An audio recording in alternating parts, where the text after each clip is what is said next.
Okay, I've got to be quiet because I'm broadcasting from deep behind enemy lines down here in Texas. I've already made some dogs bark and I'm afraid that I've been made. Comrades, as you know, we've made several strides recently in our battle against white privilege by directly taking on President Jefferson Davis Trump. We have really hurt his feelings by destroying memorials to General Robert E. Lee. But we can do more. I know of a town where we need to make a stand. Okay, in Texas, there is a town actually named Robert Lee. Can you picture that, comrades? Not just memorials to destroy. The whole damn town is named Robert Lee. We have to go to this town and free whatever people may be living under the subjugation and slavery of white privilege. We have to go to this place and make a stand. This is where we should go. This is our Shiloh. As you know, the key to winning any battle is having good intel. So I took my drone to a few thousand feet and snapped this pic. I know you can't tell from looking at it where they're hiding the slaves of white privilege. But this town is 90% white, so you know they're down there. But 90% isn't 100%, so carpet bombing's probably out of the question. We only want to kill white privilege. We don't want to carpet bomb and kill 10% black, yellow, red, and brown privilege, do we? And you know what that means? Boots on the ground. And boots on the ground means we might suffer casualties. I've told you, these people are very strong-willed. They feel like they have nothing to apologize for regarding what happened 150 years ago with their ancestors. So, if we suffer casualties, we will bury our dead here and rename this Arlington National Cemetery. Part 2. But to prevent that, we've got to do something. Put you down. Now you're enemy. And who is our enemy?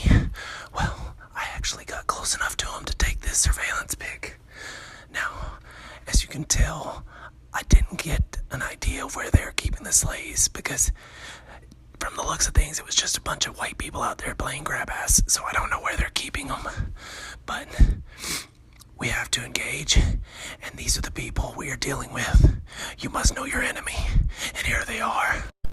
Well, you know, at first I was thinking maybe these people aren't as bad as I thought, but, you know, I followed them to this building, and oh my God, they aren't even vegan. They were eating food that used to have faces.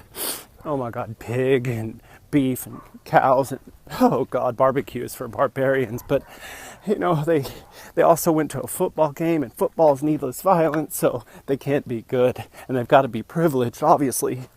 Okay, so after they are done eating and they show up to this place with their bellies full of animal meat, they drink coffee and they sit around talking. I didn't really hear them saying anything because I was watching through the window, but I imagine them to be saying things like, "Oh, I'm so glad I was born white.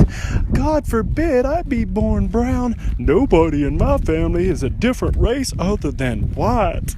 Okay, so after they were done drinking coffee, I tailed them to this place. I went inside. There were some high school people working behind the counter, and they were talking about their checks. Can you believe it? They don't even pay a living wage here.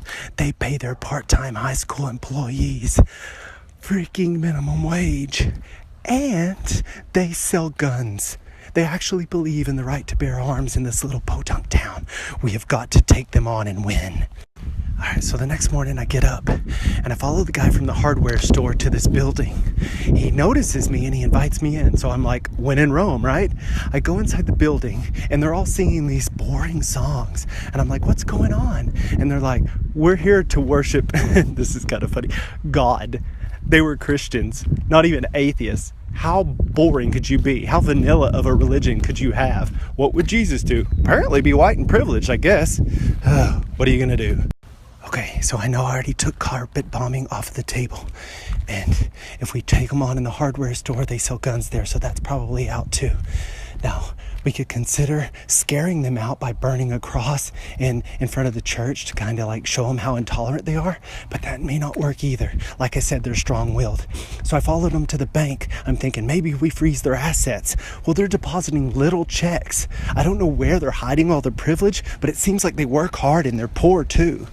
Okay, so honestly, guys, I looked everywhere. I searched everywhere. It's a pretty small town, and I could not find where they're hiding their white privilege. The last place I looked was this hotel. It had an historical marker out front. I don't know what it really said because I didn't read it, but apparently like Robert Lee took a shit here or something when he was a lieutenant colonel down here in Texas. I don't know, but white privilege has to be here somewhere, right? I mean, the town's named Robert Lee. Good Lord. So if they're not going to show us up front, maybe enhanced interrogation should be put on the table. So I searched high and low, and it got dark, and it's really cloudy, and so there was no stars or moonlight, and I fell asleep outside this guy's window, and I'm afraid I woke him up. I'm afraid that maybe I've been made. Oh my God, I'm not ready to die. Oh my God. The light turned on. I gotta go.